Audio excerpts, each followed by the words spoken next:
মক্কা মদিনায় ওমরার দিনগুলো যে এত সুন্দর গিয়েছে, শুকুর আলহামদুলিল্লাহ। আজকে সেখান থেকে কিছু মেমোরিজ শেয়ার করব। যেহেতু কোনো এজেন্সি বা মোয়াল্লেম ছাড়াই আমরা চারজন গিয়েছিলাম ওমরা করতে। আমরা প্রথম কয়েকদিন মক্কায় থেকে তারপরে আমরা মক্কা থেকে মদিনাতে যাই এবং মদিনাতে আবার কয়েকদিন থেকে আমরা মক্কায় ব্যাক করি। মক্কার দিনগুলো আলহামদুলিল্লাহ ছিল অসাধারণ। যখনই মন খারাপ থাকে তখনই আমি ঘুরে ঘুরে এই ভিডিওগুলো দেখি। মদিনাতে যে প্রথম দিনই আমরা একটু রেস্ট নিয়ে চলে যাই মসজিদে নববীতে এবং সেখানে আমরা আমাদের দুপুরের জোহরের সালাদটা আদায় করি।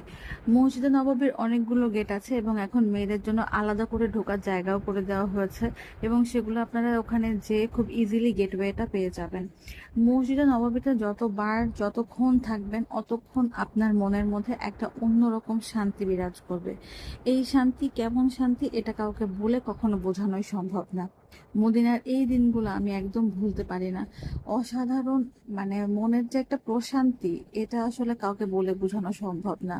তা আমি সবাইকে একটা কথাই বলি যে একবারও সুযোগ হলেও এই মসজিদে নববীতে মানে ওমরার উপলক্ষে যাবেন এবং মসজিদে নববীতে গিয়ে আপনি যে শান্তিটা ফিল করবেন সেটা আপনি নিজেই বুঝতে পারবেন।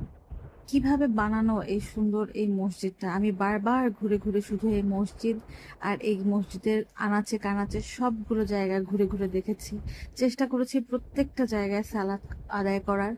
আল্লাহ কোনো না কোনো সালাতের উসিলায় যেন আমার গুনাহ মাফ করে দেয় এবং আমাকে এবং আমার পরিবারকে সবসময় ভালো রাখে, সুস্থ রাখে। আজকের ভিডিওটা এতটুকু, ইনশাআল্লাহ পরবর্তীতে আবার দেখা হবে। আল্লাহ হাফেজ। মক্কা মদিনায় ওমরার দিনগুলো যে এত সুন্দর গিয়েছে, শুকুর আলহামদুলিল্লাহ। আজকে সেখান থেকে কিছু মেমোরিজ শেয়ার করব। যেহেতু কোনো এজেন্সি বা মোয়াল্লেম ছাড়াই আমরা চারজন গিয়েছিলাম ওমরা করতে।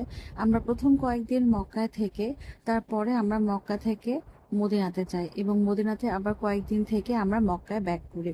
মক্কার দিনগুলো আলহামদুলিল্লাহ ছিল অসাধারণ।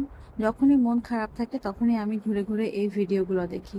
মদিনাতে যে প্রথম দিনই আমরা একটু রেস্ট নিয়ে চলে যাই মসজিদে নববীতে এবং সেখানে আমরা আমাদের দুপুরের জোহরের সালাদটা আদায় করি। মসজিদে নববীর অনেকগুলো গেট আছে এবং এখন মেয়েদের জন্য আলাদা করে ঢোকার জায়গাও করে দেওয়া হয়েছে এবং সেগুলো আপনারা ওখানে যেয়ে খুব ইজিলি গেটওয়েটা পেয়ে যাবেন। মসজিদে নববীতে যতবার যতক্ষণ থাকবেন অতক্ষণ আপনার মনের মধ্যে একটা অন্যরকম শান্তি বিরাজ করবে। এই শান্তি কেমন শান্তি, এটা কাউকে বলে কখনো বোঝানোই সম্ভব না। মদিনার এই দিনগুলো আমি একদম ভুলতে পারি না। অসাধারণ, মানে মনের যে একটা প্রশান্তি, এটা আসলে কাউকে বলে বোঝানো সম্ভব না।